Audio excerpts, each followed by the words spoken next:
Hi everyone, welcome to the Greater Oakland Republican Club. We've got a very interesting night this evening. Now normally this is the spot where I do my opening remarks, but I'm going to postpone those, if you will, till after we do our caring organization. For a couple of reasons. Number one, I have a couple questions that I want you to think of while you're listening to our panelists speak. So I want you to remember them. And the other reason is because I don't want to be upstaged by a bunch of puppies. So tonight's caring organization is the Canine Rescue League of Oxford, and representing the Canine Rescue League is our very own Lori Fisher.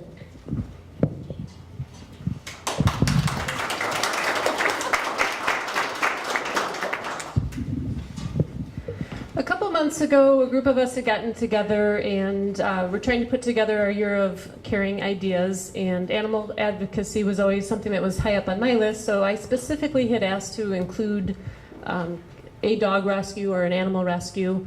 Well, last week I got a very apologetic phone call from Canine Rescue League that we had asked to come speak tonight, and they said as try as they might, they could not get one of their volunteers to agree to speak in public, that they all like to play with the dogs, but nobody was really set to come present.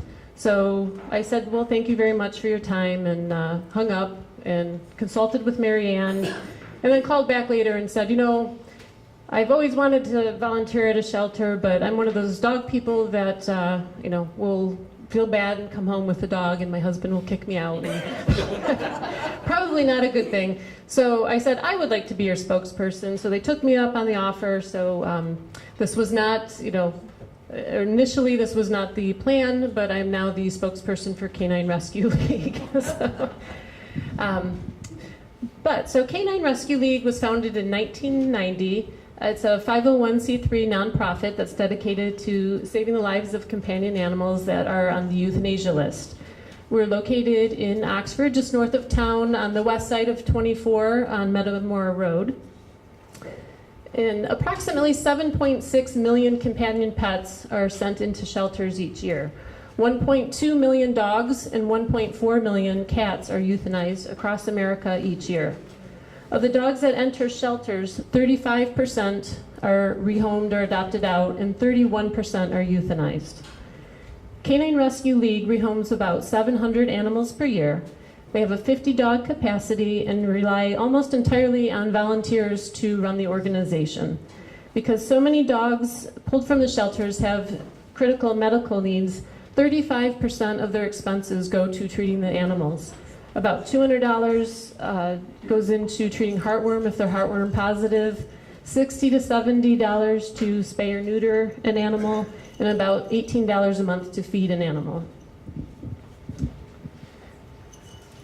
According to the ASPCA, about 10% of the dogs that enter shelters annually are fixed. And then, ironically, 70% of dog bites are by unneutered males. So I think by fixing animals, neutering your dogs, that can prevent a lot of problems that we have. The Canine Rescue League's biggest challenge right now is their building. The facility is an older farmhouse, and the foundation is cracking and crumbling and needs to be stabilized. So this year they're really doing a lot of donation drives, trying to figure out a cost-effective approach to solve the foundation problem. They receive a lot of help from local school groups, scouting groups, 4-H groups that run donation drives, and they count on their local support to continue their mission. They rely on volunteers to care for the dogs, run adoption events, and to do the office work. When you adopt a dog from Canine Rescue, they completely vet-checked, vaccinated, and spayed and neutered. Dogs are available at the shelter. There's 2 adoption vets each month at Petco in Auburn Hills and Harvest Time in Oxford. Adoptable dogs are also listed on petfinder.com. And if you've ever looked at that, you can actually search your criteria. You can put in what kind of breed of an animal that you're looking for, and it consolidates all the shelters, so it's a great tool to find an animal. They also have a Facebook page, so we'd appreciate it if everybody would go in and like their Facebook page to kind of spread the mission and share the good outcomes for these dogs.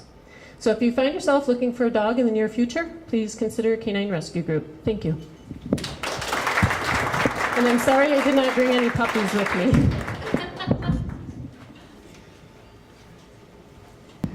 Okay, about a year and a half ago, somebody came to us with the idea of running a meeting on illegal immigration and refugees. We batted it back and forth for about a year and a half at both our leadership meetings and at our issues committee meetings. We all thought it was a great idea, we just didn't know how to handle the topic. It's a huge topic, it's a heavy topic, it's a topic that's filled with facts and data and emotions and humanity. We wanted to make sure that it was done correctly. We think that we have that tonight, but our main primary focus was to make sure that it was done with honesty, with fairness, with humanity. I think our panelists tonight are going to see that that happens. On March 5th, the Issues Committee met. We put our final stamp on this meeting. Okay, we decided that this is the way it was going to work, this is how it was going to run, and things were going really well. And that was May 5th. That was 32 days ago, 32 days. The world has changed a lot in 32 days. Okay, this is the way it's changed. These are the terrorist attacks that we have had in the last 32 days across the globe. I know you can't see all that. My eyes almost went buggy trying to put it all together. But let me break it down for you, please. In the last 32 days, there have been 146 terrorist attacks across the globe. And that's not including the U.S. Over 1,000 dead, over 2,000 known injured. The perpetrators of these terrorist acts are the usual suspects: the Taliban, Al-Qaeda, Boko Haram, Al-Shabaab, ISIS, accounting for almost 71% of the terror that's taken place in the last 32 days. The other 29% came from Colombia and areas surrounding Colombia. So you may ask, what does that have to do with this topic that we're dealing with tonight? We have very porous borders, both north and south. Those coming across those borders are more than just Mexicans and Canadians. This is a chart that was given to us by the Immigration Department, but most importantly, know that in 2015, the Department of Defense has said that over 30,000 illegal immigrants came to us from countries of terrorist concerns. So where does that put America? We've had 4 known acts of terror, 4, resulting in 11 killed, 6 injured. So what does that mean for us? Does that mean that we are better at catching the illegals as they're crossing the border? Does it mean that we're better at catching them once they're here? Perhaps it means that we're getting better at knowing who the terrorists are as opposed to who are the other people coming across the border. Or maybe we're getting better at being able to thwart the terrorist attack before it becomes an act of terror. Maybe it's a simple fact that those that are fleeing into our country are the ones that are fleeing the terrorists in their country. Those are some of the questions that we have for tonight. Some of the questions that we want answered, but we also want answered what it means to us in Michigan. What does it mean? We're a border state here in Michigan. So what does it mean for us? What's it going to cost us? How do we deal with them? How do we humanely deal with, because this is humanity, how do we humanely deal with the refugees and the illegal immigrants that are here? Tonight's panelists will be facilitated by Teresa Manjoli. She'll introduce our panelists here in just a moment. I did just get a text message that Jim Rudstead is here and will be here very shortly. He'll be here very shortly. You may have noticed the cameras here that we have on TV with us tonight. Now, on TV is taping this, and we want to make sure that they can hear the questions that are asked as well. We want to thank On TV for being here tonight. On TV is Orion TV. We're very lucky in this community to have such a great resource. They've been very good with our organization here, our club. They've done a lot of our meetings. They do a lot of things with us. We're very very happy to have them tonight. So I guess that's all I have to say. I'm going to bring up Teresa, and the podium is now yours. Thank you all for being here. What we're going to have is Sue Stone and John Leposki are going to be collecting the cards. So you can start writing them out now. If Marianne gave you some thought starters when she went through the slides, you can start writing your questions and they'll gather them as we go through the opening remarks from Jim and from Kevin. So tonight we have the immigration issue, and thinking about preparing for it, one of the things I remembered was what I learned in school, and it was this motto from the Statue of Liberty: give me your tired, your poor, your huddled masses yearning to breathe free. And this is a country that's been based on immigration. All of us probably, if we look back far enough in our family history, can remember the stories about when our grandfather, grandparents, great-grandparents came through, whether they came through Ellis Island or Texas or some of the other entry ports, whether it was in the last 10 years or the last 100 years or maybe even longer than that. We all have our stories of families being immigrants here in the country. Over time, we've gone from legal immigration and opening our doors to large numbers of people to a more regulated process, which Jim Aldrich is going to be able to talk to us a little bit about, to the discussion about illegal immigration that has occurred in this country and what that does as an impact to our country, pro and con, and then as well as the refugee process. Lately, we've had a lot of discussion about the refugees that are coming into our country, and what does that mean to our country if we do and don't do a refugee program? And Kevin will be able to address some of those questions for us later. So we have a lot of different facets to immigration for us to think about, and I want to make sure that you're taking the time to write down your questions on the cards for us this evening. With us tonight, we do have Jim Aldrich, who is an attorney at the Dykema practice in Bloomfield Hills. He is a labor and employment attorney who has significant international experience, business experience, and immigration experience. Jim is going to be talking to us about his understanding of immigration from the legal side of the coin. Kevin Peacock, even after I asked and wrote it down. He's the founder and executive director of the Southwest Detroit Immigrant and Refugee Center, and a provider of free and low-cost legal services to immigrants, refugees, and others who live in and around Detroit. And then Jim Runstead will be joining us, coming from the state legislature in Lansing. Jim is he's finished his second term, and he has done a lot of work in Lansing and here in Oakland County when he was a county commissioner, talking about E-Verify and making sure that businesses hired legal immigrants and had legal employees working for them.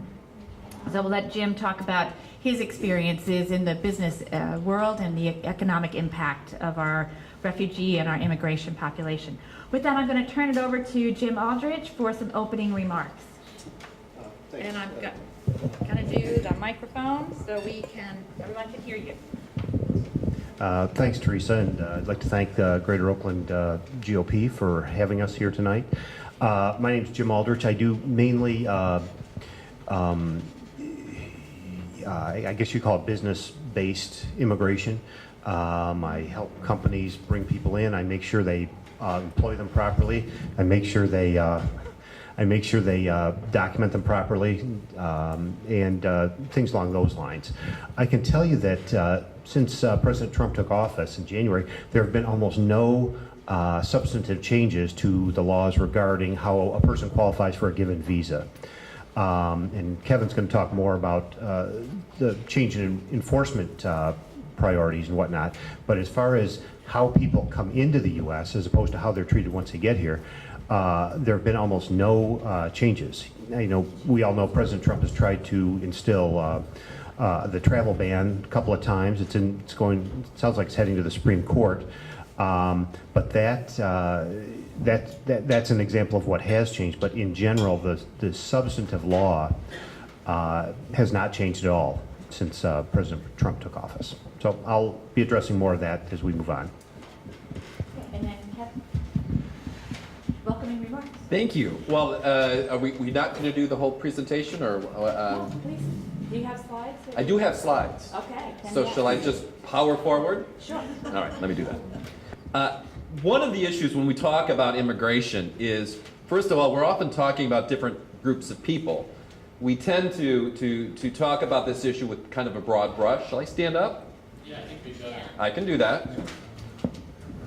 Kevin, you could actually walk out where you could actually see the slides. That's all right. Actually, Jim printed the slides, so I'm looking at them. So I have an advantage. All right. Again, it's who are we talking about really depends on how we look at this issue. But I think there are some things that we will agree with, and I think we would all agree that it's better if I wear my glasses. Because I can't see.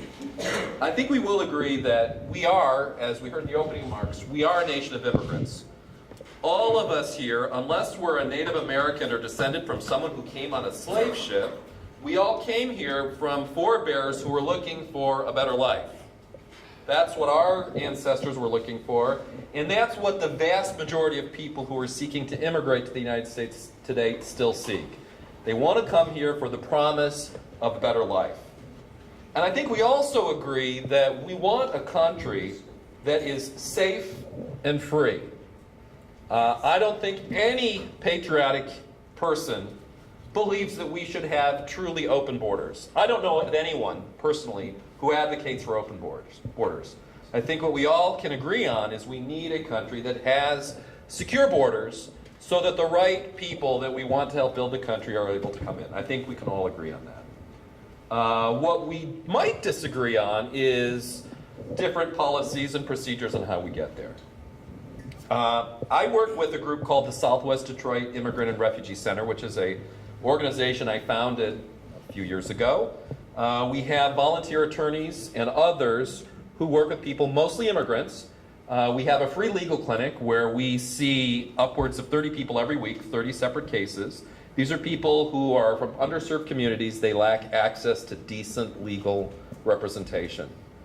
We also work with people who are seeking to become part of the U.S. To be here legally.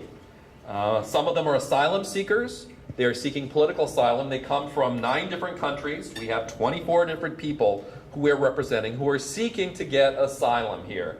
And again, we are a nation of laws. To win asylum, you have to convince the authorities, either an asylum officer or an immigration judge, that you fit the criteria for being someone who qualifies for asylum. We also represent people who are under deportation orders. They came here illegally, they've been detained, and now they're hoping to convince an immigration judge that they should be allowed to stay. And our laws do provide several different ways that people can get legal status here in the United States. And we represent them. One thing we know is that once persons get representation, they are 10 times more likely to be successful in winning the ability to stay here than those who aren't represented. Of the hundreds of thousands of illegal persons who are in proceedings, fewer than 20% actually have lawyers who represent them. The vast majority of people who are in deportation proceedings are actually deported, and most of them without any legal counsel. While illegals, people from other countries, do have the legal right to have representation, we do not provide free legal services to persons. They actually have to pay for an attorney. So they have the right to attorney, but they have to actually hire them themselves with their own resources. Most cannot afford them. As a result, over 80% of undocumented people who are in deportation proceedings are not represented. Our organization also does some advocacy. I talk to groups of illegal people every week. I know many illegal people personally, and one thing we talk to them is how to prepare for if you encounter an immigration official, what to do. Because it's very likely that there may come a time where you will be detained, and what you should do to prepare for that eventuality. How to prepare your family, how to prepare your children, how to talk to your children. We also talk to other public groups like this.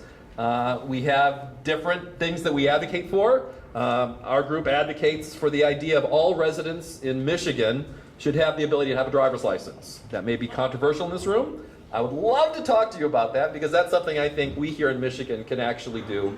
And I think it's a public safety issue that would benefit us all. that's something I'm sure we could disagree on, but I think for me it's something we advocate for. So there are, again, so we do some advocacy, but as Jim said, as far as legally, what has changed? Very little has changed.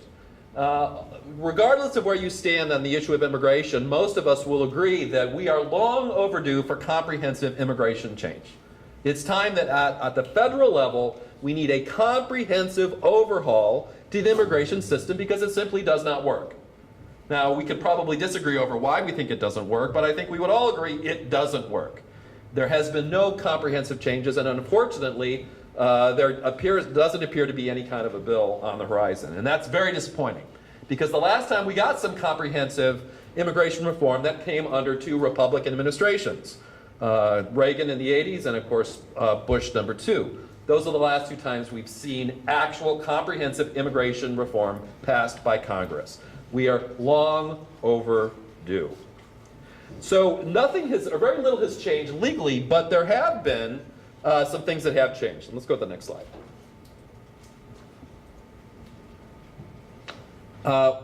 What has changed is the things that the executive branch can control. One thing is, the travel ban has been proposed and that's on hold. We don't know for sure what's going to happen to that. But one thing has changed is the number of actual legal refugees that have been allowed into the country. In 1980, there was a law passed by Congress called the Refugee Act. And the Refugee Act says that every year, the State Department, in consultation with Congress, will set a ceiling as to the number of refugees that we will allow into the country. And that's supposed to happen with negotiation, but usually it's something recommended by the State Department, and that's the number we do. Now, in the last year of the Obama administration, we received in 2016 about 90,000 refugees. This year, the State Department under the Trump administration has proposed a much smaller number, and that being 50,000. Now, this number is actually, there is a target, and we actually set quotas for different regions of the world. So the State Department says, from this region, we'll take this many, from this, and so there's a ceiling established. And that ceiling was lowered rather dramatically this year. So that is something that has changed. Another thing that has changed is the enforcement priorities. As you know, President Obama was called by some the deporter-in-chief because more persons were deported under the Obama administration than under any previous president. So deportations definitely happened under the Obama administration, but one thing that has changed under the new administration is the change of enforcement priorities. Under the previous administration, those persons who were being deported were typically persons, of course, there are anywhere between 6-9 million illegal aliens in the United States, all of whom could be deported today. We simply don't have the ability to deport upwards of 9 million people. So with the limited resources, you have enforcement priorities. Under the previous administration, that was who are we going to look for? We're going to look for the drug dealers, the murderers, the rapists, the people who've committed serious crimes. Those are the people who we seek to deport. One thing that changed under the new administration was an addition to the priorities were people who had previous deportations. If a person has been deported before and they sneak back into the country after being deported, they have committed a felony. They are a convicted felon. And under the Obama administration, if that was your only felony, that was more or less overlooked. Under the current administration, if you have a deportation on your record, you are considered a deportation priority in the same way as convicted murderers, rapists, and other violent criminals. Why this is important is that how do you find out if a person has a previous deportation? What often happens here in Michigan is an illegal person will be driving in Auburn Hills, going to work, and all of a sudden they get pulled over for whatever reason. Let's say they have a tail light out, or let's say that the police officer ran their tags and saw that the person that owned that car did not have a driver's license. They get pulled over, they're taken into the police department where they are fingerprinted. Those fingerprints are then sent to ICE, Immigration and Customs Enforcement, who then will run those prints and find out whether or not that person has a prior deportation. So now a guy who was maybe driving illegally in Auburn Hills, maybe made a wrong turn, is now, ICE calls up and says, hey, this guy has a previous deportation, you can hold him up to 72 hours, and then ICE will come and then they'll deport the person. And whereas in the previous administration, persons whose only felony was coming back a second time. Those words used in a sentence, only felony. I'm just saying that the enforcement party, if their felony conviction happened to be because they had crossed illegally a second time, that person is now a priority. So what we're seeing is a great increase in the number of people who have been put in deportation proceedings. So while nothing legally has changed, the law remains the same. What has changed is the enforcement priorities. I think that's... Oh, I have 5 minutes to be concise. Okay, great. All right, well, I think that's enough for me to get started with. I mean, if we can... I've got a stack of questions to keep us If we have a going stack for of a while, questions, so- because I have plenty more to talk about. So basically, what has changed? Very little has changed as far as the actual law on the books. What has changed is the way the laws are being enforced. Don't worry about it. That one can go. Great, thank you very much, Kevin, appreciate it. Yes, we do have a stack of questions up here. And Jim, I'm going to start with you. This first question is asking about how many current employers in the U.S. are working under, have employees working under the H-1B visa program? And what does a company need to do to show that it should be allowed to employ someone using the H-1B visa program? I don't know how many I don't know how many companies are using the H-1B in the U.S. I can tell you that every year there are 66,000 H-1B slots available under the law. You want you to stand up. Oh, I thought you meant to talk louder. Okay, I'll get this by the end of the night. Yeah, so I don't know how many companies are using the H-1B. There are 66,000 available every year. The process for getting somebody to work in H-1B, the H-1B is used for professional level positions, meaning positions that require at least a bachelor's degree for entry into the field. Accountants, engineers. The vast majority of them are taken up, of those slots are taken up by people in the computer field. And there have been some horror stories about the effect of some of those people, U.S. workers, being replaced by computer types in the H-1B field. Actually, Disney, I don't know if, is anybody familiar with the Disney story? Yeah. No. So, in order to employ somebody with an H-1B, you first have to submit what's called a labor condition application to the Department of Labor, indicating that you'll pay them at least the prevailing wage for that position in that geographic area. There are different levels for different cities throughout the U.S. The Department of Labor has a database on them. With that, then you can submit an H-1B application to the U.S. Immigration Service, USCIS, and one of the problems with the system, as Kevin mentioned, is there's a lot more demand for those slots than there are slots.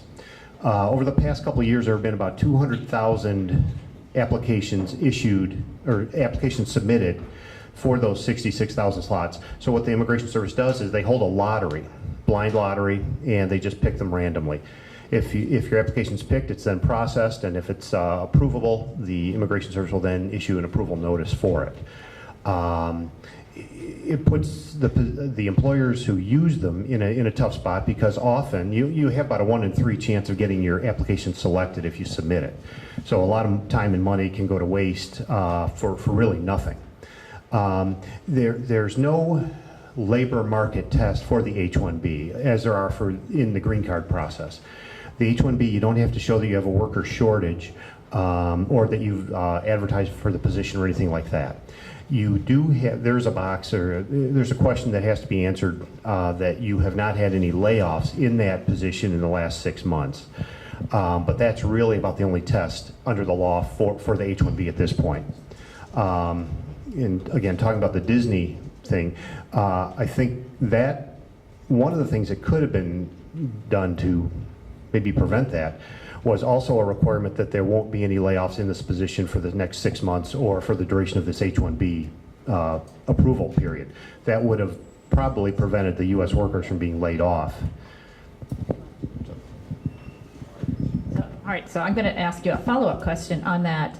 Given the number of people that are here on visas, whether it be an H-1B visa or a regular visa, what happens when people overstay the time period on a visa, and how are they removed from the country? A little bit of background. The common phrase for somebody who's here illegally is they've overstayed their visa. Technically, your visa doesn't determine how long you can stay in the U.S. Say you get an H-1B visa, and it's good for 3 years. The 3-year period is that 3-year period tells you how long you can use that visa to enter the U.S. Once you hit the U.S., you're issued what's called an I-94, and that's a document that tells you when you entered and how long you can stay. So technically, there's probably millions of people here who have expired visas who are still here legally because they've continued to extend their I-94s, through the immigration service. But to your point, Teresa, if you fall out of status in the U.S., out of legal status, there's not much that can be done to get you back into, say, an H-1B. You can apply, and you can give, there's rare occasions, extreme circumstances where your attorney dropped dead right before filing it, it didn't go in on time. They may forgive something like that. But in general, if you just let the time go by, you can still submit an application to get the visa, but once it's approved, you have to leave the U.S., get a new visa at a U.S. consulate outside the U.S., and then come back in on that visa. So once you're out of status, there are very few options for you. Can I add something? Sure. At the Immigrant Center, we get a lot of folks on that very situation. I have people that come in all the time whose visa is expiring. They may be on a student visa, they may be on a visitor's visa, and it's like, what can we do? And one of the things I have to do oftentimes, there's nothing I can do. You're going to have to leave. And so, but I think the question also said, I am not aware that immigration is going out doing any roundup operations for people who've overstayed student visas or visitors' visa. Typically, what happens is one is not actually sent out of the country unless they've broken some law. They get picked up on something else. But we don't have an immigration police that goes looking for people who've overstayed their visas. All right, so then I have to ask, if they're given a visa and it's good for 3 years, and they can extend the I-94 visa for an indefinite period of time? Not indefinite. Not indefinite. But at some point they're going to be told, I'm sorry, you're no longer can be employed by the employer that sponsored you coming into the country. And then they are no longer employed, but they can stay here until... Sometimes they're still employed. They're still employed. But there's nobody that comes in and says, oh, I see that you're not supposed to be here anymore. It's time for you to go home. Correct. Okay, so there's no legal recourse from those people are not chased out of the country, they're not tracked down, they're not in a central database, we're not able to... Well, they're in a central database, but I don't know that anyone is... No one's rounding them up and sending them back home. No. All right, even students that come here to study are the same thing, because I've stories we hear that they overstay their visas as well and then never leave the country. The danger is that once you've overstayed for more than 180 days, Jim probably knows this better than I do, you can actually find yourself in a situation where you're disqualified from getting a future visa. So there is a real danger that if you stay more than 180 days past, that now you face some priorities in ever getting the ability to stay here legally. So it's not a good idea. And also, to your point, I've had immigration or customs officers at the tunnel tell me, once a person comes in, we don't know what they do. I mean, you can apply for whatever application, get them approved to come in to work for company A. The immigration service isn't going to know if they're working for company B. I can't remember if this started under younger Bush or Obama, but they started, as far as identifying who's working in the right place or the wrong place, not necessarily to deport people, they would audit employers in identified industries, basically what they called national security industries, which wouldn't be like defense contractors. In Washington's mind, that was like agriculture. But again, it kind of made sense because that's the lower skilled, lower educated workers, and that's generally where you see more undocumented, illegal workers. What they would do is send what's called an audit notice, and they would ask for your employment record, your payroll records the last 2 years, and your I-9s, which is a form employers fill out when somebody starts working for them to document that they're authorized to work in the U.S. You send those in, and if they don't match up, and often many of the people in those industries would be using fake social security numbers or something like that, and they'd be told, hey, these don't match, you got to let these people go. So that was what they were doing to check on who's working where, but there was never any follow-up to then identify Mr. X, who had been working the wrong place, to put him into deportation proceedings and remove him from the U.S. There was never anything like that. Thank you. So the next question we have up here is, what is the difference between an immigrant and a refugee? And to start leading into that question, how long does it take for someone who is in another country to become officially filed to immigrate here? Is there a number of years, a process that has to be taken in order for someone not using a visa program, just be a regular immigrant to the U.S.? What is the process that they have to follow? And then what is the process that a refugee has to follow in order to get that classification? For non-refugees, there's a number of immigrant visa categories. Most of them are based on family relationships. Say I marry someone from Canada, and we can submit an application to the Immigration Service, get that approved. That normally takes 3 to 4 to 5 months. And then she processes for her green card at the U.S. consulate up in Montreal. At that point, you submit more documentation. They do a background check, and that process takes 6-7 months. But basically, if I got married tomorrow to a woman in Canada, I could probably have her here in the U.S. in about a year. Spouses, there's no limit to the number of green cards they issue for spouses or for children under 21 or parents. So that processing is fairly quick, and since there's no backlogs, there's no getting an approval and just waiting in line. There are big backlogs for siblings of U.S. citizens, that sort of thing. That can be, depending on the country they're from, it could be up to 20 years to wait to get them here. So for the non-refugee status, it depends on the type of visa or the type of family relationship. Spouses, kids under 21, and parents are fairly quick to get into the U.S. And I'll leave it to Kevin for the refugees. Right, so I mean, strictly speaking, an immigrant is anyone who's come from another country and is now here. That's an immigrant. But as far as a refugee is a very specific, it has a legal term, and that's someone who has been identified in another country. So this person actually comes to the United States. They've been interviewed by someone from the Department of State. They've been vetted. They've had to produce documents to prove who they are. They go through a whole process. It takes up to 3 years. The Syrians that are coming have been going through a process that in many cases takes as much as 3 years.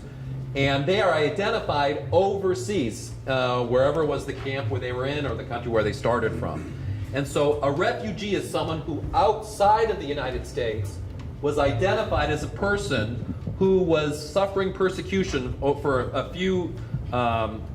for certain characteristics. If they suffered persecution because of their political opinions, their religion, their nationality, or their belonging to a particular social group, and they can prove that they were suffering persecution, then they can be named a refugee. I see someone shaking their head. That's the process. Once they've been approved, then it can take up to 3 years. And that's a refugee. So a refugee is determined as a refugee overseas. An asylum seeker, you can't be an asylum seeker unless you're actually inside the United States. So an asylum seeker is a person who is here from another country and says, I can't go back to my home country because I would suffer persecution, or I suffered persecution there. So that's the difference between an asylee and a refugee. So we do have a number of questions that have to do with the refugee process and the sanctuary cities, and how some of the cities and townships have been designated as receiving refugees into their communities without necessarily the consultation with the local community.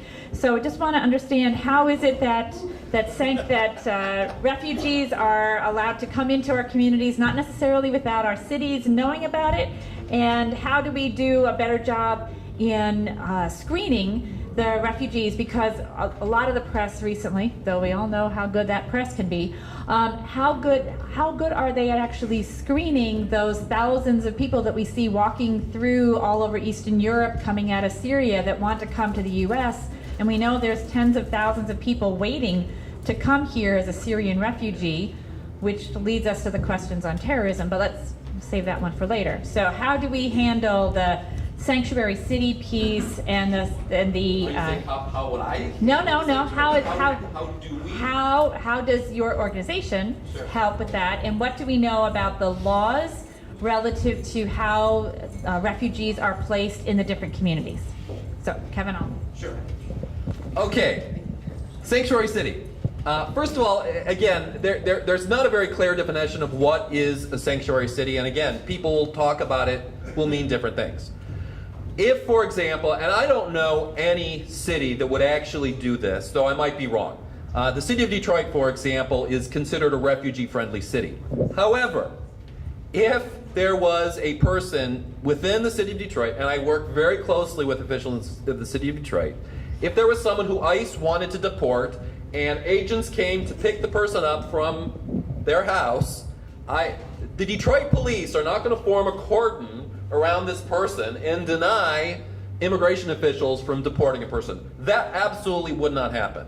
So whether or not you are a sanctuary city, I am not aware of any city that would actually put its own law enforcement personnel to stop a deportation. If there's a deportation order and ICE comes to pick them up, I know of no place. Now there may be some activists who would form a cordon, but it's happening in Ann Arbor, but I know that the police would not stop that from happening. So a city would not stop that. As far as my own opinion on sanctuary, because I work with a lot of churches, some churches want to call themselves sanctuary. Again, I'm an officer of the court. I will tell a church I do not advocate the idea of violating the law and harboring illegal aliens trying to hide persons from law enforcement is a crime. I would never, ever advocate that. I do not support that, personally. However, if a person, every alien is required by law, every alien is supposed to register where they live, whether you're legal or not. That's a law. In fact, within 10 days, if you move and you're an alien, I don't care if you're even here on a visa, if you have a green card, you are required to register with immigration. So if you're a church that says, we would like to help a person who has a deportation order, what I would suggest you do is don't hide a person in your church, but just say, if you want to stay at the church, register with immigration and say, this alien who has a deportation order is now staying at the United Methodist Church over there on Auburn Road. If you want them, come get them. So I think the effect of that is if a person really believes that we should defy our government and try to prevent people who have deportation orders, rather than hiding them, I would suggest, if this is something you feel strongly about, if this is the civil disobedience you want to do, just tell the government that they're staying in your church, and if you want to have the cameras there when they come pick them up, that's up to you. But again, understand that if you do that, you may be subject to criminal penalties. I would not recommend you do that, but I would recommend, please don't harbor people, do not try to hide people. So that's my point. All right, so Kevin, I'm going to have you, do you want to add something to that, Jim? No. Oh, no. Okay, all right. So Kevin, one of the other questions that came up here is a question about funding and how do we pay for the refugees that are coming to the U.S. We hear stories about the tens of thousands of dollars that they're given in order to be resettled. We heard in Pontiac about how housing was made available to refugees when people that were in low-income housing weren't able to make access to the houses that were there.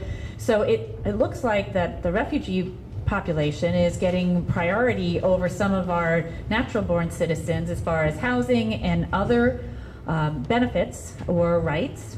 I'm not trying to say benefits, and even either of those words could get me in trouble. But when we start paying for this, and then how do the churches pay for this as well? Because we're hearing that they are also sponsoring some of the refugees that are coming in. So how are we getting the payments made, and how do we justify giving the funding to these refugees when citizens aren't able to get access? I think it's an excellent question, and understand that there is, among some of our disadvantaged communities, there is a bit of resentment that why is it that the folks from Syria are getting money to live and no one's paying my rent? My understanding is, and again, I don't work for a resettlement group. I don't actually work directly with the legal refugees. But my understanding is I do know a lot of people who work for Samaritas, which is the largest in Catholic Charities. I believe that there is 1 year provided of like rent subsidies. So there are some funds available. There is some medical care for at least a period of time, but those benefits are limited. So once you are here, there is like a year's worth of benefits, and then you're on your own. The churches themselves, those are donations from church members. So those churches who are sponsoring, anything that they give, that comes from their own resources. So the next question is,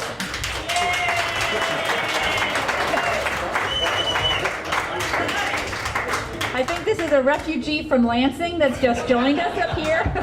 We may or may not let him in. Will depend on whether or not he has any documentation to state whether or not he should be here, part of it. For those of you that don't know Jim Runstead, he is our state representative who's been covering the issue of immigration, especially as it relates to employers. Your E-Verify was a very successful program when you were a county commissioner, and I know you're continuing that charge up in Lansing. I'm not sure if you've met your other panelists here. We've got Kevin Piku from I got it right that time, the Southwest Detroit Immigrant and Refugee Center, and Jim Aldrich, who's from the Dykema Law Firm, who handles immigration for large employers. All right. So, Jim, I know you just got here, give you time to catch your breath, but do you have any opening statement that you'd like to make relative to the work that you're doing on E-Verify and some of the bills that you're trying to pass in Lansing? Well, thank you for having me. We had a very long committee session that went till after 6 o'clock. Normally, it would have been no problem for me to be here, but we can't break until the last person's had their say. But one of the things that's been very, very important to me when I ran for the county commission back in 2007, 2008, and I was talking to people that were saying, you know, we have at our golf courses illegal workers doing a lot of the work, the airport, many of the construction projects, asphalting done by illegal workers. Well, you know, 7, 8, we went into that massive recession. So we had all these people out of work. You went up to an official unemployment rate of 15%, which means unofficially the real one is probably up around 25%. And I was saying to my fellow commissioners, why are we tolerating taxpayers' dollars being used to fund companies using illegal labor when the people who voted us into office are these people who are out of work, paying taxes and trying to get by? They voted us into office, and we're replacing them with their taxpayer dollars with the illegal workers. Anyway, it took, I literally told my wife I'm going to have to take time. This was the first thing I did when I got in the county commission, first month in. I told him I have to take as much time as necessary to make that happen. It was 4.5 months of battling. I had one commissioner out of 25 supporting me. People like you, though, turned out. We had 66 people show up at a rainy Tuesday morning, 9:30 a.m., and the committee voted not to vote. So then we had another meeting. Well, the people weren't happy that they were voting not to vote. They wanted them to vote for it. So we had another committee meeting a couple weeks later, and we had 139 people show up, raging, furious mad, and they voted not to vote. Literally, we thought we were going to have to call the sergeant of arms in because it was pandemonium. So then I told the fellow commissioners, the next meeting is going to be a night meeting. We're going to put a camera on every single commissioner's face because a lot of them were smirking and laughing and rolling their eyes. And I said, well, they won't be doing that with a camera on every single face. And then people were just attacking them at fundraisers and everywhere they went. Finally, they said, call the dogs off. We will vote it through. And it went through unanimous.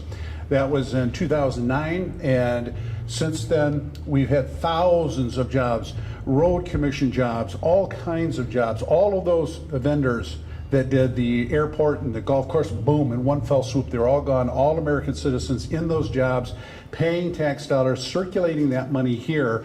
When a dollar is remitted back to the home country, that dollar is gone. When it's spent here, it circulates 7 times in the business.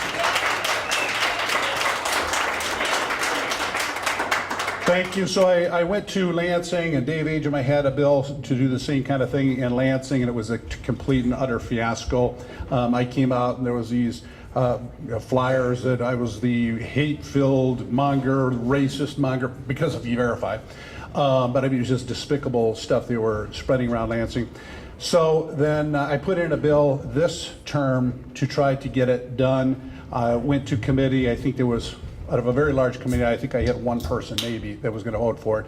So I knew I wasn't going to get it through, so I just blazed and blazed and blazed away. I talked about Colin Powell, who was a general, as you probably all know, and he was all the way back to Vietnam. He had seen soldiers die, give their lives, their body parts blown up, smashed, people that came back mentally, emotionally broken, lost everything, lots of carpenters, this one of the very, very large number of jobs they come back to. And he said this, he said, illegal workers, they renew America. I have illegal workers all over my house, rebuilding my house all over my house.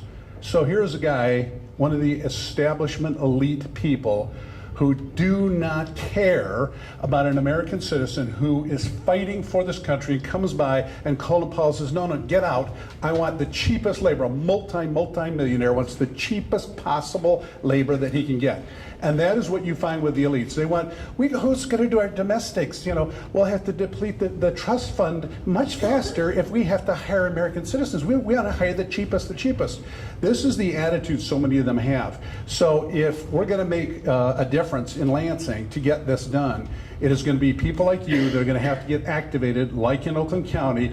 I could never have done it. It was people that were raising hell with these county commissioners that got it passed. And how we use taxpayer dollars, that's what my bill said. No taxpayer dollars to be used to fund illegal workers. Who can, as elected officials, say, I'm elected by you people, but I'll take your money, your treasure, your time, your votes. But no, I'm not going to employ you. I'm going to employ people who broke into the country to replace you. And this makes sense to a lot of them. Anyway, I think I probably used up my time, so I will turn back over the microphone. Thank you very much, Jim. You have been doing a stellar job on this issue for a number of years, and I appreciate all your diligence and hard work on this. So the next question I have for you is, and maybe Jim Aldrich may be able to help with this one. The question is, if people are here illegally, how is it that they are able to obtain legal representation? And how does that work? Well, almost anybody's entitled to have an attorney if they can afford one, or hire one. So yeah, people going through deportation can hire attorneys. It's allowed, it's just allowed. Okay, so it's not like when somebody is illegal and they show up at the office, the lawyer, as an officer of the court, has to say, you are an illegal alien, therefore I need to report you to be deported and stay right there while I call ICE. No.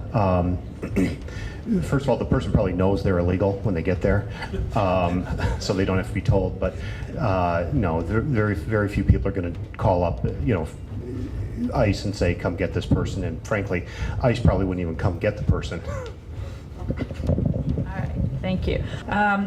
So then we've had a number of questions that have to do with the Muslims that are coming in Syria, and just creating a lot of strain in this country. And then we have all of the incidents recently that happened overseas, especially the terrorist attacks that just happened recently in England. How do we safeguard our country if we're keeping our doors open for refugees, if they can show documented refugee status?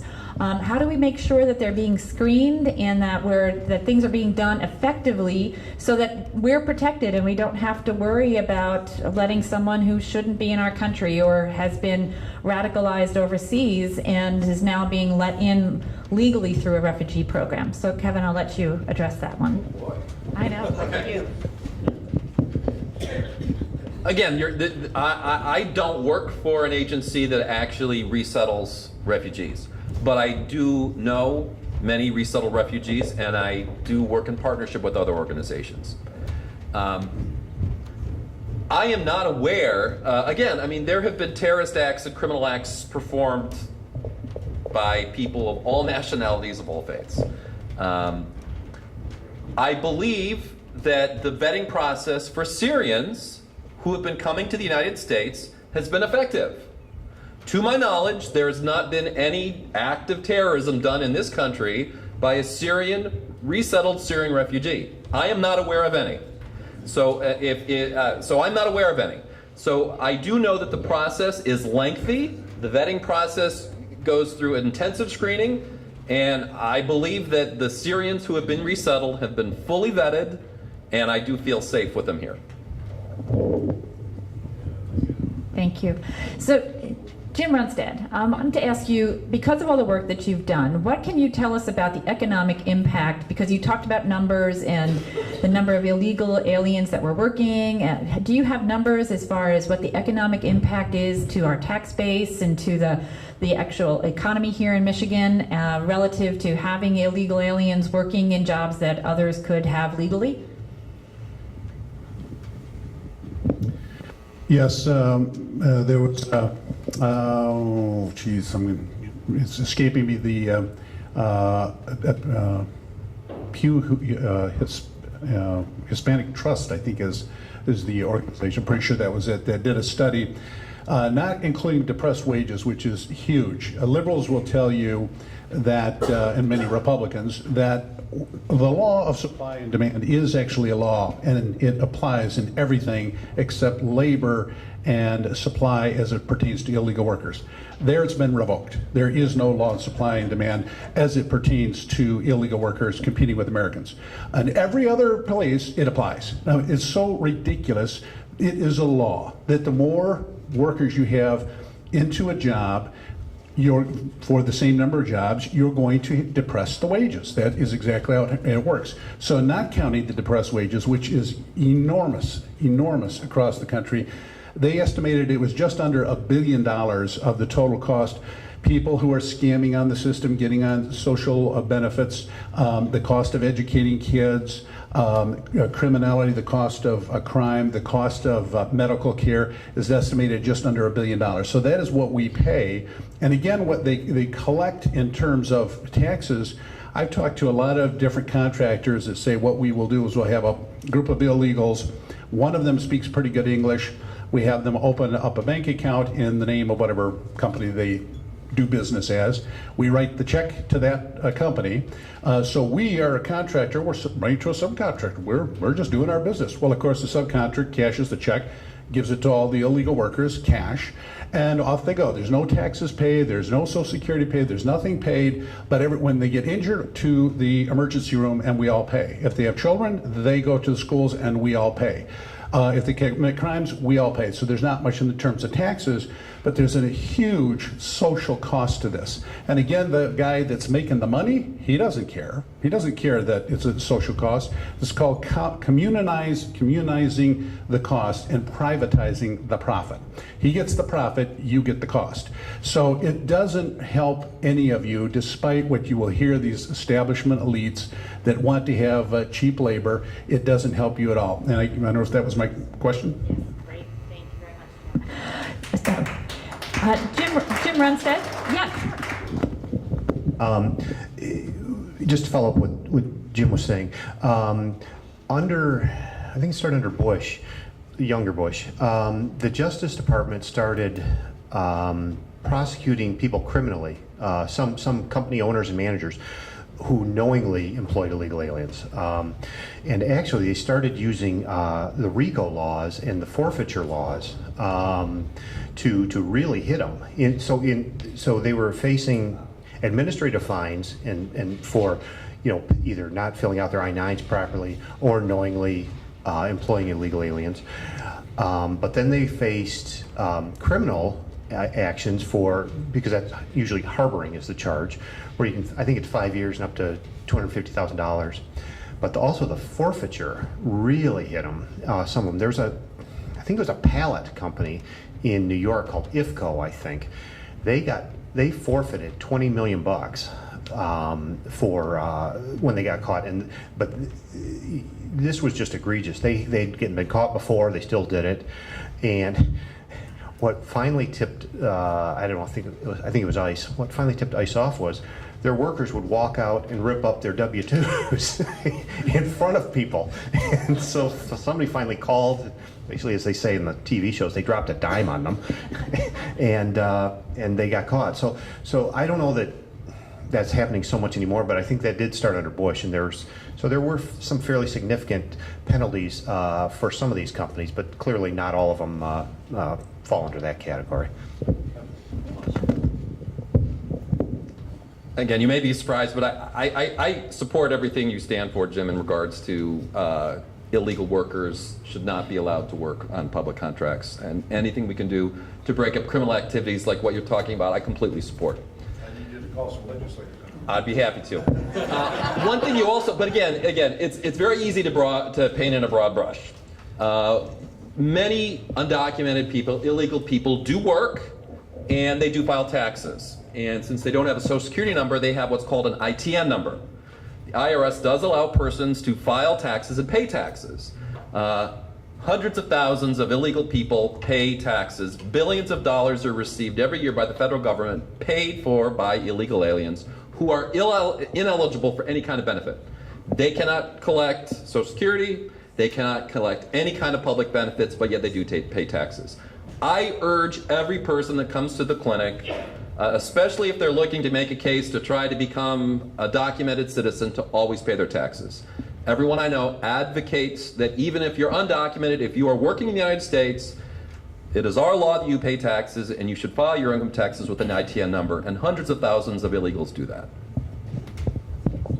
So if they have a legal number, that means somebody knows where they live, and then they're not here as a documented immigrant. Well, so how do we get around that one? Well, the IRS will not use, they will know who the person is. They do have an ITN number, which is not a Social Security number. They will know who they live, but they sort of put up a Chinese wall. You can agree or disagree. Again, I'm just the messenger here. But the IRS does not share that information with ICE. So if there is an illegal person who is working and filing taxes with an ITN number, they are not reported to ICE. We take the money.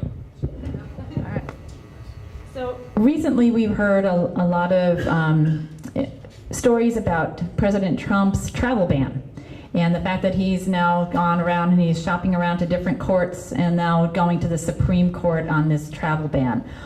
What, if anything, will this do to the immigration process or the refugee process as a result of the travel ban? And if President Trump believes this ban is constitutional, why is he having such a hard time getting it through the courts? It's a legal question. Yeah. I could use a lot of Latin, but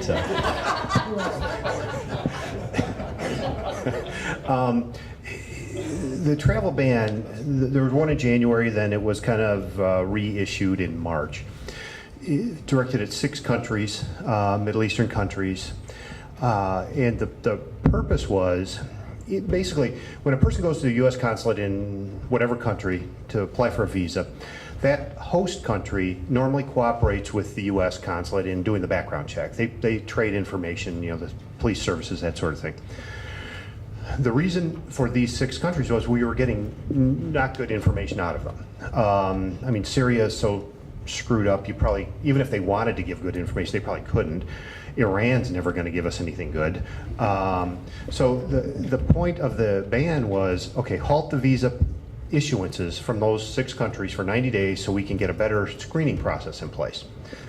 Kevin and I think disagree. I think it's going to be upheld by the Supreme Court.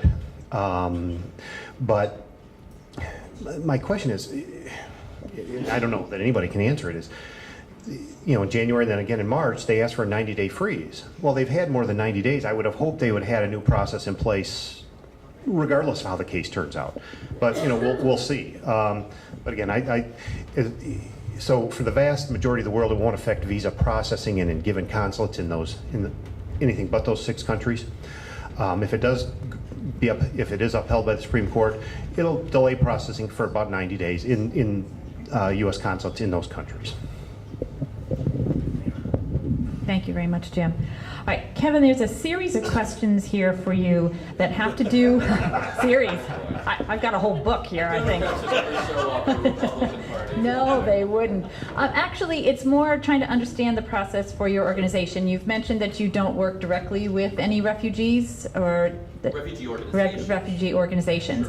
But the questions are that there seem to be other refugee organizations out there, and that they are bringing in refugees. How do the refugees apply to these organizations? Are they all purely religious organizations that may be doing it, or is someone making a profit off of these refugees that we should know about? Oh boy, now you're touching on a sore subject, because I actually have refused. My organization, we don't take any government funds. We do not, I personally don't want to be beholden to the federal government in terms of, there's lots, and this is big money. There are 3 organizations that are resettling refugees in Michigan. Samaritas, which used to be known as the Lutheran Social Services, Bethany Christian, there's one word I'm missing, and then Catholic Charities. So they are the 3 official receiving agencies. So when refugees are about to be resettled, the refugees can state where they would like to go. And again, with Syrians, because there is a large community, there's a large number of refugees who would like to resettle in Michigan. And so then, so once they're approved and they're sent over, and we're getting maybe 1,000 a month now. A certain number are sent to different places. So the State Department will say 500 are going to Michigan. They'll contact the agencies, and whichever agency is able to say, oh yeah, we have housing ready for them, we can put them in this community, and that's what they do. I think you are correct. I don't think there's any, I don't know that they inform the local jurisdictions. I don't think they say, hey Pontiac, we're sending you some refugees from Syria. I don't think that happens. I don't think it's legally required. And so once they are identified, once they're said you're going to Michigan, they talk to the receiving agencies. The receiving agency says we have room for X number in these different communities, and that's the way it works. And profit there, it's all through donations. Well, the federal government does pay this. There is an amount that they get, and that's, there's a large amount of money. I don't know what the per refugee number is. I couldn't tell you what that is, but let me tell you, for like Samaritas, Lutheran Social Services, they believed they were going to get more, and they actually staffed up, assuming that they were going to be receiving a certain number of refugees. That number was cut in half, and they ended up laying off like half their staff. So again, they're dependent on the funding to staff their folks. How soon can they move from that address? So Jim Runstad, I wanted to ask you a question on the bills that you have or pending legislation in Lansing. Are there specific bills? Because you mentioned we should be calling some of the state reps, though most of us need to know that you need to call your own state rep, because if you call Jim and he's not your state rep, his staff would tell you to call Jim Tedder over there because he's your state rep. So are there specific bills that we should call up about so that this way we can all speak knowledgeably to our state reps and state senators? Thank you. Just back to that issue of the legality, I don't know how many of you were aware that Jimmy Carter banned people from Iran for quite a period of time. Of course, that never was a flicker of a problem because it was a Democrat, and so the courts wrote off on it. As to the bills I had, I submitted them last year One of them was trying to find out what the vetting process is. It's extremely important because you could have the name Muhammad of the Mountain. There could be 100 Muhammads in the mountain, and there's really no way of vetting these people. So they'll bring them in and they will check them briefly for health issues and ask them a few questions, but there's no way of really vetting these people. And this is what the head of the FBI and the CIA have both indicated, that there is not a proper way of doing this. So there's a huge danger. I support Donald Trump in holding off until we see what is going on with this. I mean, there's these constant bombings all over Europe and here in the United States. The first job of government is safety. It's protecting the people. That's number one. Everything else, well, people want to come here. They have a right. No, they don't have a right. Nobody has a right. We citizens make the rules. Our government makes the rules. They act like the Duma of Russia, or in France, the Parliament of Britain. They all make the rules, or the UN makes the rules. No, we make the rules, and I'm glad to see that Trump is saying, until we have nailed this down and have safety first, we're going to decide who we let in. And they have to be, I like what he said, they have to be people who love us. When probably everybody here, you had parents, grandparents who came here for this country, they love this country. My parents from Germany and Norway, my wife from Italy, they didn't teach their kids the home country language because they were so proud of America. They wanted to learn English. I never see, they said the immigrants today are the same as immigrants. I see a lot of immigrants flipping the bird, screaming obscenities at the presidential candidates. Never have I seen that my entire life. So we want, first and foremost, safety and people who love this country. If you don't love this country, then you don't have a right to come to this country. And why we don't have all over the Middle East, countries that are the richest countries in the world, will not take one refugee. Not one refugee. That have their own language, culture, everything is the same. Not one. We won't take one. No, they have to go to the West. Why do they have to go to the West? So I had a very simple couple of bills. One of them said we need to be involved. Tell us what the vetting process is. No, we're not going to tell you. The other one is said I want to know where the refugees are coming from, which countries, where are they going to be going? Like you'll dump on a school at the last minute 5 different nationalities speaking 5 different languages, all these different ESL teachers in September, and they don't even have the resources to do that. So I want to know where are they going, and what is the cost to the state and the federal government, I mean state and locals. I think we have the right to all of that information. Couldn't get a hearing. So I haven't put those bills in again this year. I've been working on so many other things. I will put them back in again, and I will be able to pass on to Teresa or others, Ross or whoever, what those bill numbers are. So at that point, I'll need to start making calls to make sure that we get those hearing on those bills, and then if we do, to get it voted out of committee. Thank you. Don't go too far, Jim. So turning to the students that are here on student visas, a lot of times during political campaigns, especially for those running for the university boards, we'll hear stories about how students from out of the country are taking spots at U of M, MSU, some of our other state universities, taking spots because we can charge 100% of the tuition to them, and the in-state students who get a discounted rate don't make as much money at the university level. And so we're finding that the stories are that students from outside the country are taking spots of deserving Michigan students at the university level. Is that the case when it comes to the student visa application? Jim Aldridge and Jim Runstead, is there anything we're doing as far as Michigan saying Michigan students first as far as getting entry to the state universities?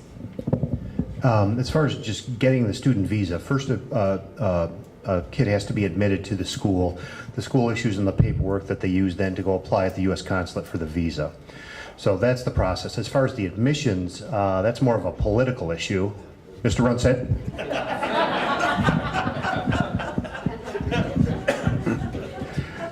Jim is correct. It is a political issue. The Constitution here in the state of Michigan separates out the universities from the state government, which is a major problem because they truly believe that they are independent in every regard, including the Constitution. So they set the rules, whether they're going to give in-state tuition to illegal aliens, if they're going to take out-of-state students to increase tuition. But the state taxpayers are still subsidizing that cost for those students because it costs way more than what they're paying. We are paying, for instance, to University of Michigan, $380 million a year.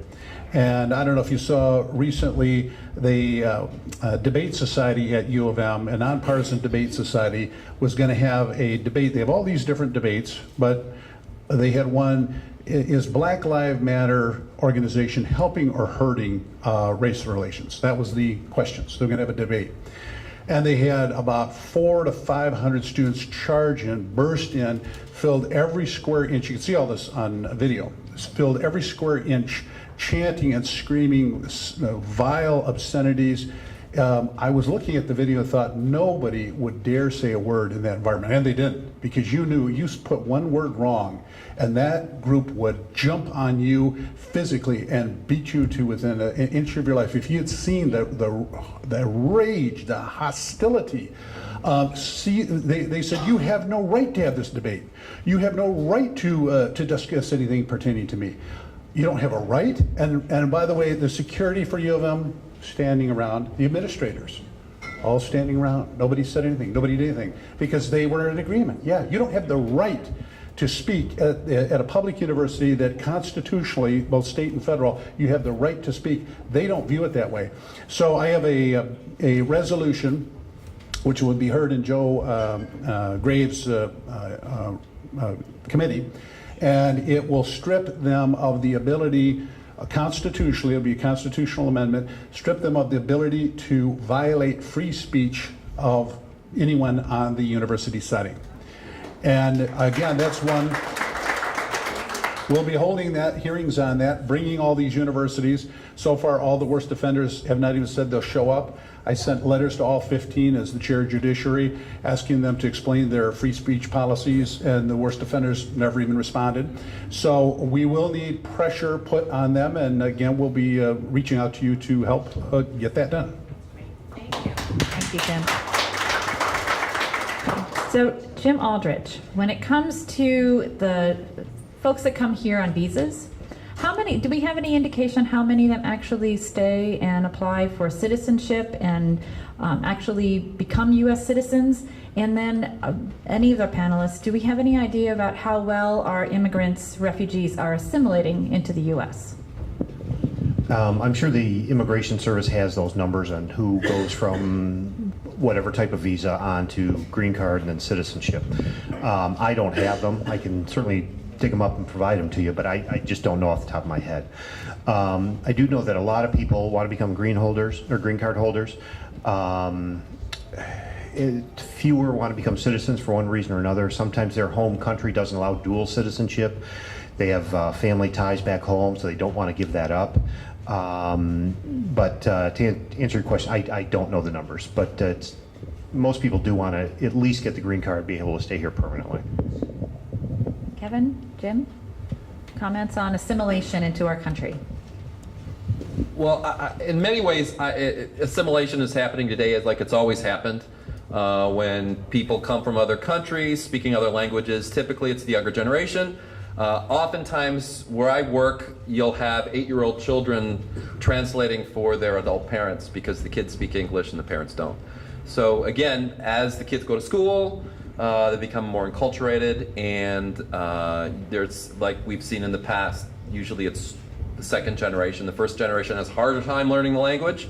Many try because they do want to become citizens, because they want to be able to vote. I encourage everyone that comes in who's been a permanent resident for at least 6 years to take their citizenship class. The one impediment many people find is it's hard to learn the language, and that's the one thing that stops many people from taking the test.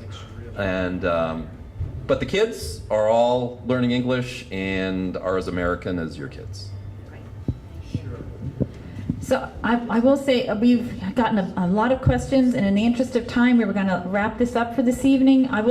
There were a lot of other questions I was somewhat expecting to hear about as far as anchor babies are concerned, or some of the other immigration pieces and the changing immigration from whether it be Mexico as the large group of immigrants or coming from other countries. So there's a lot more that goes on with this issue of immigration and refugee resettlement in the U.S. I want to thank our panelists for being part of this and being part of a lively discussion this evening.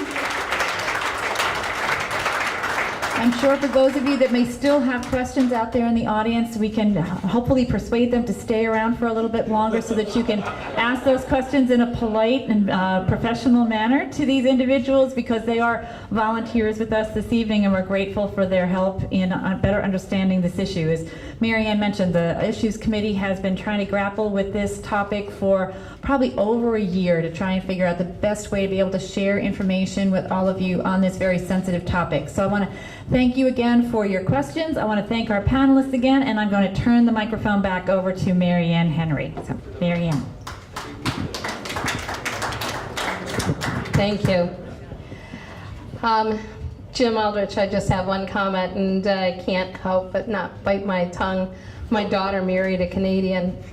7 years for him to get his green card. 7 years. Of course, it could have had something to do with it. They were in the Dominican Republic and Punta Cana, and I don't think that they really worked so hard at it, but just know, 7 years. Okay. Moving on to our agenda. You have heard tonight that there's some legislation coming up, and there's other things coming up that's going on in our State House and our Senate. We have in this group, we have a group called the Legislative Action Committee.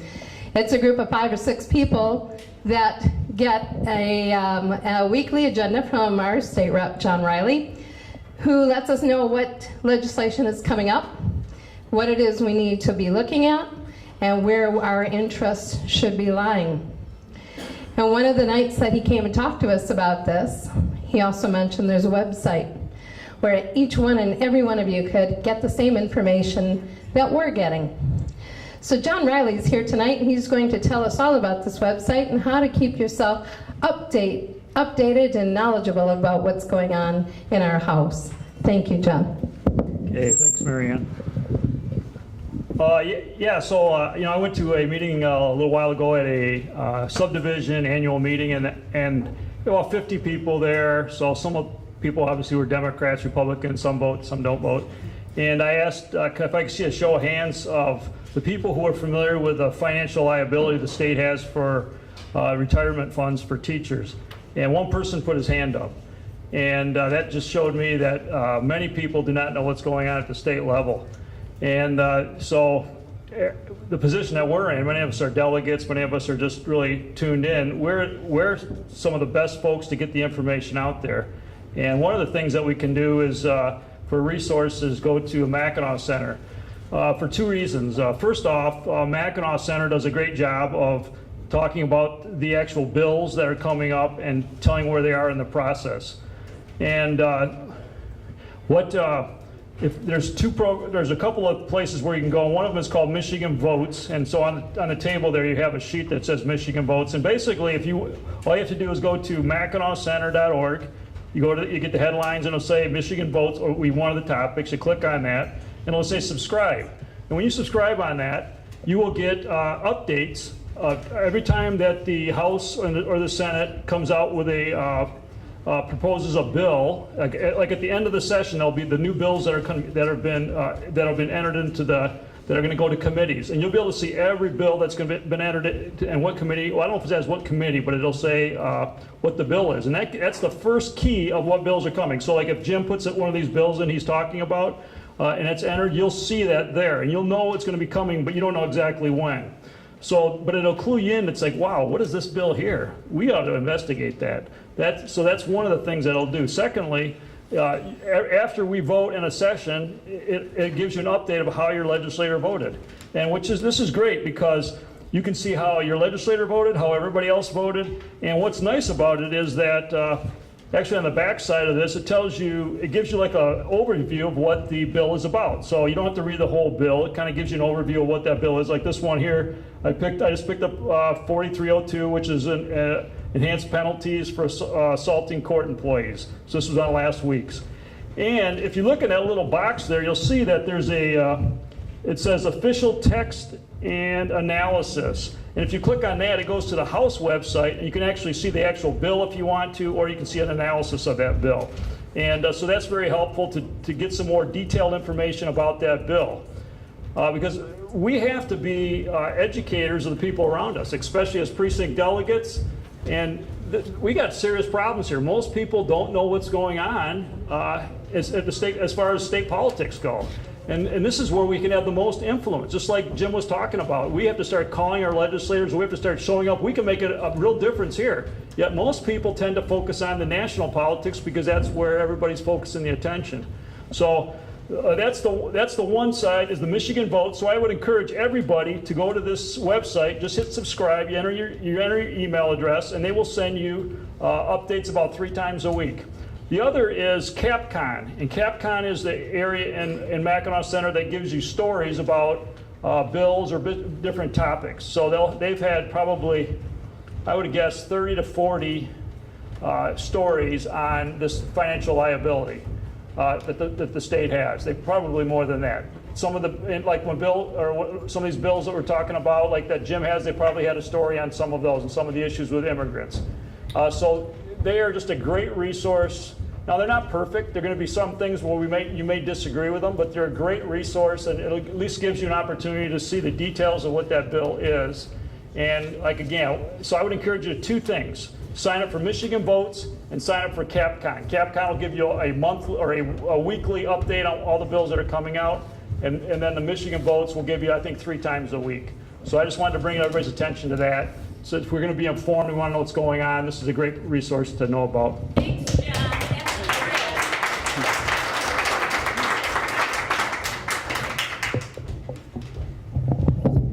Okay, well, it's not often we have 3 state reps in the House. We've heard from Jim Runstead. We've now heard from John Riley. Jim Tedder, did you want to say hi or anything? All right. Well, to the folks that I work for back in the 43rd District, I have my office hours coming up on June the 12th, 7:30 to 9 at the Drayton Cafe. That's in Waterford at Walton Boulevard and Sashabaw. And then I also have them on June 30th, 11:30 to 1 at Mr. B's Roadhouse. So those are a couple opportunities. And like John, I'm getting pummeled by a lot of left-wing Democrats, but it's been kind of fun to banter. They're beating us up on all kinds of things, from our support of the defunding of Planned Parenthood and groups like it, to the what else? Constitutional carry that we're hopeful to vote on this week or next. And trying to think what else. But so I welcome the numbers, but I know a couple of you have showed up for moral support, but it's usually me and about one constituent that's actually there for some legitimate purposes, and the rest just want to beat me up based on some printout they got off the web. So, but we're working hard for you up there or over there, however you want to look at it, and thanks for all of your support. Jim, send that out, and I'll let at least the paid members know. And is there something important that's coming up tomorrow night for you? Oh, there's a little event on tomorrow night at Terry and Shivaji Nalamothu's home, and if you want additional information on that, come see me. We are the Greater Oakland Republican Club. We are the largest Republican club in Oakland County, and probably one of the largest in the state. We have some of the most active members of any club I've ever run across, and I've run across a lot of them. Our members don't just come here to sit and socialize, although that is a big part. They also come to work. We help get elected guys like John Riley, Jim Tedder, Jim Runstead, and as well as the wonderful speakers we have at our meetings. Thank you. The dues are an annual due. They're $20 a year if you pay on here in cash or send us a check. We're online at our website, www.gogop.club, and they're $25 online. So again, join us. We'd love to have you. Upcoming next, according to the agenda, we do have a lot of other events coming up, and we actually do have an activities chair or vice president in our club, and that's Al Hassinger. He does all things activity-wise. He throws some of the best leadership meetings we've ever had. The food is awesome. Of course, that's not Al, that's his wife. But the drinks are Al, and they're really good too. So here's Al. Thank you very much, Marianne. Thank you all for coming also, and thank you, gentlemen, for speaking to us tonight. It was fantastic. I'd encourage everybody to come to leadership meetings next week at my house. They're the second Tuesday of every month, and it's a little bit more intimate. We get into a little more detail, and after the normal chapter and verse of club things, it's a lot of socialization and getting to meet other like-minded people, which is the key. So please, if you want any information, I'll be around afterwards. Please see me about the address and everything else. We'd encourage everybody to attend. Rescue dogs. Yes, and never mind our half pit bull rescue dog. She is really sweet after you get to know her or feed her. Yeah, give her enough popcorn and she'll be fine. Right. Catch her when she's asleep. Then Jim Tedder has a fundraiser here at Canterbury Village. Time still to be determined, as it says. No general meeting in July because we have the picnic on the 22nd. Camp Agawam is a new place for us to go. The chamber picnic was there last week, and it's a fantastic facility, so I'd encourage everybody to come. It's a lot of fun socialization. Bring the kids. There's a lot to do. Good food, drinks, socialization. Brooks Patterson was there last year. We get some real notables to attend, so please do so. The next thing, obviously, for our big event is the Oktoberfest. It says location to be determined, but the Oktoberfest will be here at Canterbury Village. Oh, sorry, the Oktoberfest meeting. Oh, No, that's sorry, that is to be determined. 8th district meeting. Sorry about that. Then you can see on the 14th of July and 15th, MRP Summer Training and State Committee meeting. The picnic, as I mentioned, 8th District Congressional Committee meeting the morning of the 10th in August. Tigers baseball on the 18th, and then finally Oktoberfest, our big event here on the 23rd of September. Please, everybody attend, look for sponsorships, and or just attend and support Greater Oakland GOP. Thank you all for coming, and thank you. Thanks, Al. This is the point where I open it up to the floor. Any last minute needs of business that need to be addressed? Yes. Yes, Ruth Johnson.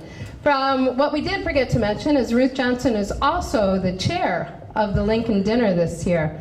So we're very excited to have a chair that actually knows how to run a Lincoln Dinner as opposed to that one from last year. Okay, thank you. No one knows it was you. Thank you, Marianne. Again, my name is Mike Seneco, and I am the Chief of Staff for Secretary Johnson in Lansing. Obviously, she's from Oakland County. I'm from Genesee. I live in Fenton, which is, a smidge from Oakland County. I wanted to give a quick update on what we've been doing on behalf of the Secretary and some things that we do think in the next election cycle, which actually probably the next 2 election cycles are coming. And when I say that, I'm talking both statewide and national. Quickly, things that we've done recently, we have removed legally over 1.1 million individuals from our voter rolls who should not have been here. So what does that mean for those who might panic when they hear that statement? That is a majority of deceased individuals who should not be in the rolls that are an opening for fraudulent opportunities, and a majority of individuals who are duplicate voters, individuals who are voters registered voters in multiple states. Not to be clear, not saying that they are voters in multiple states, but again, another opportunity for fraud. Over 1 million individuals have been removed, and that also is vetted and approved by the federal government, that entire process. So, secondly, we also use, I think, Kevin, you'd probably be aware of the SAVE database that the federal government authorizes. We use that to help our process, because of course what's unusual in Michigan is we are in charge of elections and the DMV. There's only 3 states in the country that have that responsibility: Michigan, Maine, and Illinois. So we have the ability to take driver's license information and through legal SAVE processes, when we're making sure, and by the way, SAVE's an acronym in the federal government, Systematic Alien Verification, I'm forgetting what the E stands for, but that's a good acronym from the federal government. That's something that we also do to help our DMV process to make sure that individuals are in Michigan legally and appropriately. Lastly, in terms of what we've done, post-election audits, Secretary Johnson established those years ago. We've been literally doing post-election audits in numerous communities across the state for literally years at this point, and it has proven to be very, very successful. In terms of what's coming in the next probably 2 election cycles, from the left, quite bluntly, we've talked about increasing number of states that have IDs for individuals who are not here legally. We do that, and every state does that. We're required to, and actually it makes sense. You can get a driver's license when you're here legally. You know, if you were here from, say, Germany, working for Chrysler, you can get a driver's license in Michigan because you are here legally, and you're a individual with the corporation of Fiat Chrysler. So that's all appropriate, but there's also a big push to have immigrant IDs for illegal individuals. Automatic voter registration is an increasing movement across the country, and it has been introduced in the legislature by Democrats. That is something that we're not big fans of, because that is one step away from compulsory voting. Compulsory voting has been identified by President Obama, both of those subjects, by President Obama, as something he's very intrigued with. He actually cited Australia, which has compulsory voting. So although it's not relevant now, to be very clear, and although that last one is not being talked about now, I just simply point out that those are the kinds of things that exist that are on the horizon. Those are things that I think should be approached very, very cautiously. Those are direct infringements on freedom of speech, and that's something that's obviously been important to our country from the very beginning, and on both sides of the aisles too, I would point out, left and right. So quickly, what we've done and some things that are coming down the road. Again, I'm Mike Seneca, and thank you. I appreciate it for everyone here. Thank you.